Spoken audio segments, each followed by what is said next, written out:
Poczujmy się dziś jak szanowni lordowie i wytworne damy. Czas nauczyć się kaligrafii. Cześć wszystkim! Moje nowe włosy też się witają z Wami. Kiedy myślę o sztuce pięknego pisania, wyobrażam sobie takie starannie zakreślone litery i w ogóle całą tą taką elegancką otoczkę wokół tego. Za pomocą odpowiedniego pióra możesz napisać cokolwiek. Dosłownie cokolwiek.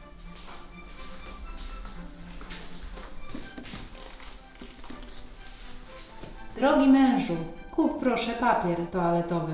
Kochająca żona. A i tak to będzie potem wyglądało jak list od królowej Anglii. Ja się pytam, jak można się oprzeć takiej pokusie? Ja chyba sobie przygotuję karteczki na każdą okazję, będę je trzymała w jednym miejscu i potem będzie tylko okej, dobra, wybieram tym razem z tą i tą przywieszę Ci na lodówce, potem to... Wyobraźcie sobie, o ile piękniejszy byłby świat, gdyby zamiast naklejać komuś na szybę wulgarny obrazek za parkowanie, pisać takim pięknym, wykaligrafowanym pismem Carnifalus. Więc jak już namówiłam Was wszystkich do kaligrafii, to może zacznijmy od początku. Logicznie. W tym odcinku pokażę Wam, jakimi przyborami najlepiej mi się pisało i rysowało, bo jak wiecie, piórem też można rysować. Pokażę Wam, jak używać tych przyborów, wyjaśnię podstawy kaligrafii, pokażę, jak można upiększyć i urozmaicić rysunek tylko poprzez dodanie jakichś tam napisów. Tak więc naprawdę dużo będzie się dzisiaj działo. Zanim zasiadłam do robienia tego odcinka, nie wiedziałam dosłownie nic na temat pisania piórem, a o kaligrafii wiedziałam dosłownie malutko, tak naprawdę niewiele. Ale trzeba się kiedyś nauczyć. I w sklepie zaopatrzyłam się w całą masę różnych przyborów, żeby je przetestować, porównać, zobaczyć, który najbardziej mi będzie pasował. Pamiętajcie więc, że ja będę wyrażać swoją własną opinię na ich temat i to nie jest opinia specjalistyczna. Do kaligrafii potrzebny jest gładki papier, żeby pióro się nie zahaczało o wyboje. I tak jak przetestowałam te 4 notatniki, to stwierdzam, że one wszystkie spisały się całkiem nieźle. Rozumiecie? Spisały się. Tak, nie mam do nich żadnych zarzutów. Zacznijmy od pisaków Zig, od Kuretake do kaligrafii. Taki zestaw kosztuje około 20 zł. Pamiętajmy, że nie tylko piórem można sobie fajnie kaligrafować.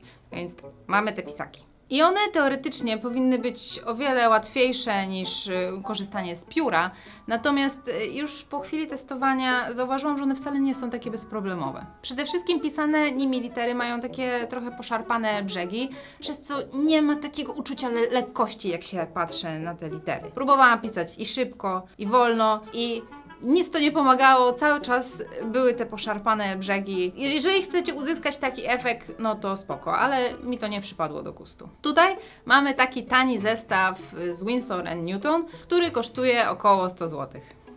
I tak, mówię tutaj tanio, od razu już uprzedzam, tylko dlatego, że w tym zestawie mamy obsadkę, czyli ten uchwyt, mamy 5 stalówek, są 3 tusze i papier, więc patrząc na to, że to jest właśnie już cały gotowy zestaw, to można powiedzieć, że jest to tanie. Papier spoko, czerwony i czarny tusz też spoko, ale ten złoty to jest masakra! Nikomu nie polecam, bo bardzo trudno się nim operuje. Tutaj ten płyn na górze się wytrąca i co chwilę ta esencja opada na dno, trzeba to mieszać. No bardzo trudno się tym tworzy cokolwiek. Jeśli ktoś chce uzyskać jakiś tam konkretny efekt, to faktycznie jest to przydatne. Ja też korzystałam do jednego obrazka z tego tuszu. Ale nie nastawiajcie się, że to będzie jakiś cud. Fajnie, że jest coś takiego na rynku, ale nastawcie się, że korzystanie z tego wcale nie jest łatwe. Natomiast te wymienne stalówki.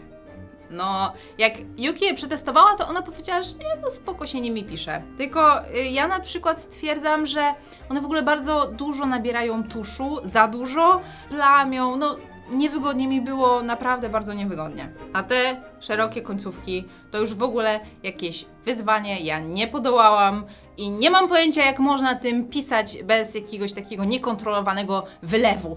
Teraz z kolei drogi zestaw, bo za samą obsadkę i 6 wymiennych stalówek płaci się około 140 zł.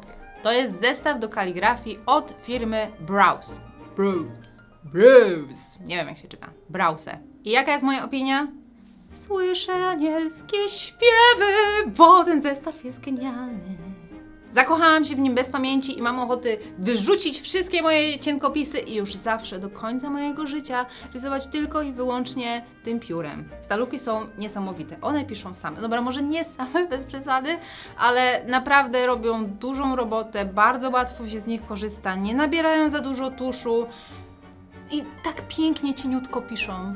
No ekstra! Każda stalówka się lekko od siebie różni i naprawdę można tą różnicę poczuć i fajnie właśnie, że jak lekko przyciskasz pióro, to ono naprawdę bardzo ładnie tam się rozszerzają te skrzydełka jego i robi... No pięknie to wygląda, naprawdę jestem zachwycona tym zestawem. Daję 5 z plusem, chociaż cena faktycznie może trochę odstraszać. I teraz ostatni testowany przeze mnie zestaw, czyli Parallel Pen od firmy Pilot i ten pisak ma grubość 1,5 mm.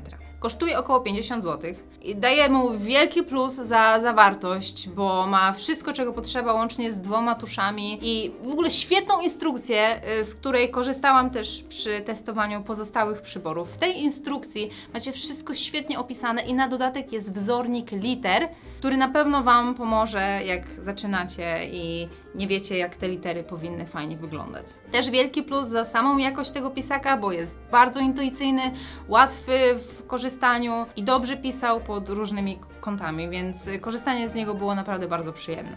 I też mogę go śmiało polecić, chociaż jest taki mały minus, mianowicie jego tusz nie jest wodoodporny.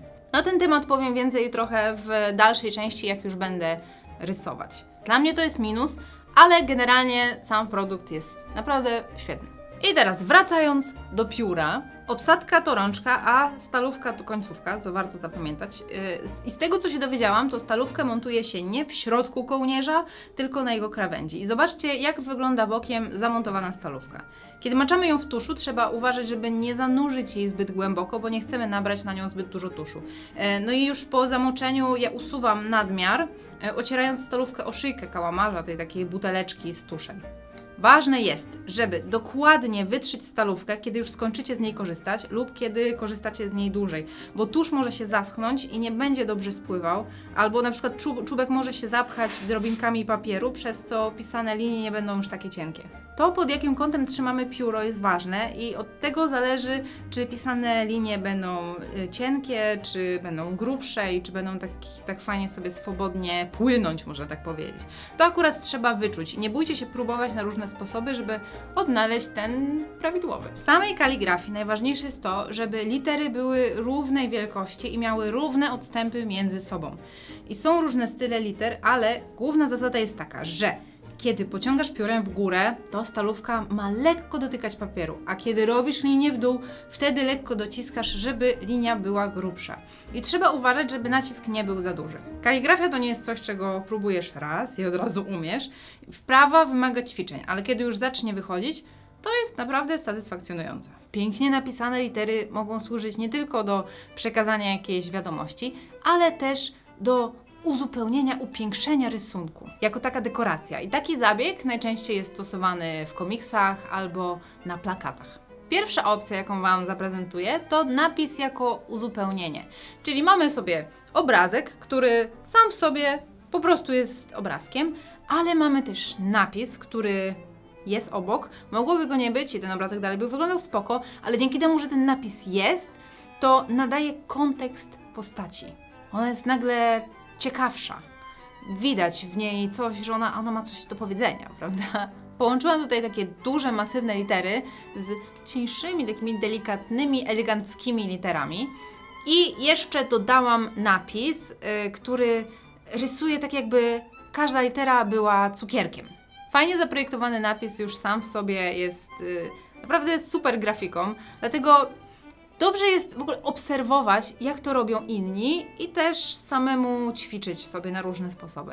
Wspomniałam też wcześniej o wodoodporności tuszu i chciałabym tutaj wrócić do tego tematu, ponieważ wykończyłam ten obrazek dodając jakieś takie złote elementy tym złotym tuszem, o którym już mówiłam dzisiaj. I w momencie, kiedy ten tusz stykał się z fragmentami, które zostały napisane tym Parallel Penem, to tuż od razu po prostu puszczał, robił co chciał, rozmazywał się okropnie. Natomiast jak do reszty tego obrazka korzystałam z takiego profesjonalnego tuszu do kaligrafii Winsora i on teoretycznie jest napisane, że on nie jest wodoodporny, a jednak mimo to wytrzymał tą niewielką ilość wody. Winsor ma jeszcze taki cały zestaw tuszy artystycznych i one mają jakieś tam mocniejsze kolory i one faktycznie są wodoodporne, przynajmniej tyle, o ile próbowałam, to nie reagowały na wodę po wyschnięciu. Dlatego testujcie tusze, zanim zaczniecie nakładać na nie jakieś wodne produkty,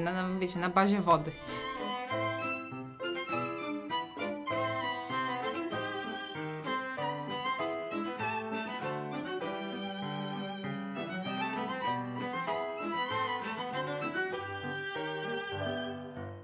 A teraz grafika z napisem, który jest integralną częścią rysunku. To napis nadaje cały klimat i w ogóle łączy się z rysunkiem, dzięki czemu tworzy taką spójną całość. To jest właśnie mój ulubiony sposób wykorzystywania napisów w rysunku.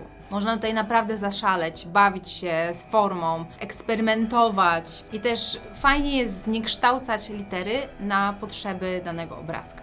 I potwiór. Ja uwielbiam to słowo, często tak nazywam mojego psa, ponieważ to jest takie właśnie nazywanie kogoś potworem bez negatywnego nacechowania tego słowa. Mówisz go jakoś potwiór i to od razu jest takie pieszczotliwe, takie urocze, że też nie możesz się nie możesz się obrazić, bo nazywam cię potwiorem, a nie potworem, tak?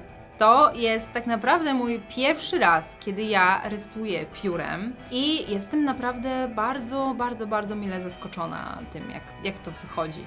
Przede wszystkim jestem w stanie długo rysować cienkie i gładkie linie, podczas gdy jak używa się cienkopisu, to w pewnym momencie czubek cienkopisu się ściera i te linie przestają być takie wąziutkie i cieniutkie. W piórze oczywiście stalówka też ściera się z czasem, ale ten proces jest znacznie powolniejszy. Tylko że w przypadku pióra cały czas trzeba pamiętać o maczaniu w tuszu, no i też trzeba uważać, żeby tusz był wodoodporny.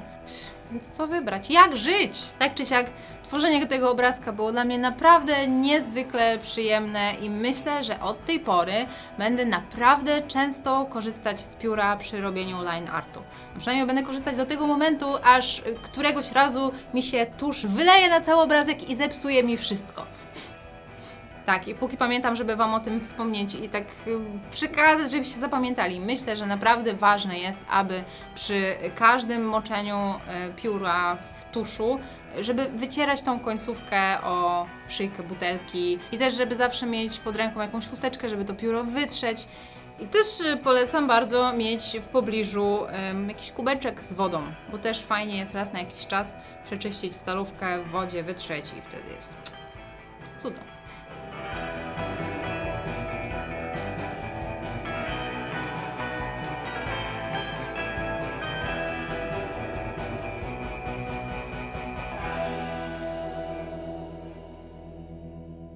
Okej, tutaj są prace, o które prosiłam ostatnio i teraz, jak zapewne się domyślacie, chciałabym, żebyście narysowali dla mnie jakiś obrazek z napisem. Może ten napis właśnie być taką integralną częścią, a może być jakimś dodatkiem takim uzupełniającym ten obrazek. A może zaskoczycie mnie jeszcze w jakiś inny sposób.